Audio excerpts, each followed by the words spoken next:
امیر سنت نے ایک جملہ لکھا ہے باحیا نوجوان میں، بول دوں، نیک نما، ایک کمال کا لفظ لکھا امیر سنت نے، نیک نما، یعنی یہ نیک نما لوگ ہیں جو ان برائیوں سے نہیں بچ رہے، لیکن یعنی نمازیں بھی ہیں، تہجد بھی ہے، عبادت بھی ہے، تلاوت بھی ہے، سب کچھ ہے، مگر اس کے ساتھ ساتھ بد نگاہی، یہ اس طرح کی بہت کئی گناہوں کی تفصیل لکھی امیر سنت نے.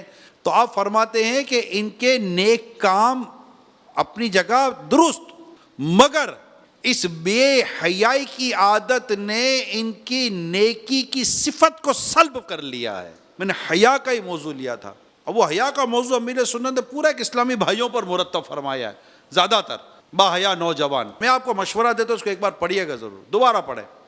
اور یہ جو میں آپ کو صفحات بتایا، یہ جو جگہ بتا رہا ہوں نا، اس جگہ پر جا کر ضرور پڑھیں گے. یہ حیا پیدا کرنے والے 4 صفحے ہیں، اور میں کتنی مرتبہ یہ پڑھا ہے، میں نے رسالہ کتنی دفعہ میں نے بیان کیا. اور یہ جو نا اس کی یہ صفت سلب ہو گئی، نیکی کی صفت، جیسے نیک ہونے کی جو صفت، حیا کی صفت سلب ہو گئی ہے، چھین لی گئی ہے. ہمیں دیکھنا ہے پیارے اسلام بھائی، ہماری آنکھوں میں حیا، ہمارے سر میں حیا، ہمارے وجود میں، ہمارے روئے میں حیا ہو. حیا جتنی ہوگی خیر ہی خیر ہے. موبائل کے ذریعے گناہ کرتا ہے، آپ بتاؤ یار، اللہ ماشاء اللہ بچنے والے، میوزک، اور پھر ہمیں وہ خبریں دیکھنی ہے، خبریں سننی ہے، یہ دیکھنا ہے جناب، ویڈیو بہت ضروری ہے، حالات کا جائزہ لینا بہت ضروری ہے. بھائی کس حالات کی بات کر رہے ہو؟ اپنے حالات کا جائزہ لو، قبر کی طرف بھاگ رہے ہو، جہنم کی طرف دوڑ رہے ہو معاذ اللہ. کن حالات کی بات کر رہے ہو؟ کون سے حالات کا جائزہ لینا ضروری ہے؟ کیا تم نے فتنوں کے علامتیں نہ پڑھی جو مصطفیٰ کریم صلی اللہ تعالی وسلم نے بیان فرمائی فتنوں کے دور میں؟ کیا یہ نہ پڑھا کہ ایک شخص صبح مسلمان ہوگا، شام کو کافر ہوگا، شام کو مسلمان ہوگا، صبح کافر ہو جائے گا، تیزی کے ساتھ ایمان سینے سے نکلتا ہوا ہوگا؟ علماء فرماتے ہیں دور فتن ہے، اس دور فتن میں ہم جو کام کرنے کے لیے بیٹھے ہیں اس میں زیادہ احتیاط کی ضرورت ہے. مصطفیٰ کریم اپنے سینہ بے کینہ کی طرف اشارہ کر کے فرماتے تقویٰ یہاں ہے، تقویٰ یہاں ہے، تقویٰ یہاں ہے. تقویٰ، پرہیزگاری مین چیز ہے پیارے اسلامی بھائیوں.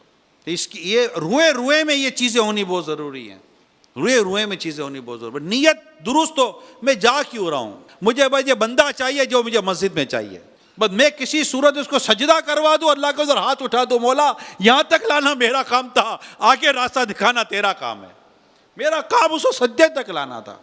اور ایک بزرگ کے گھر پر ایک چور آ گیا، کچھ نہ ملا، جا رہا تھا، کہا کہ تو یہاں آیا بغیر لیے کچھ جا رہا ہے، یہ کیسے ہو سکتا ہے؟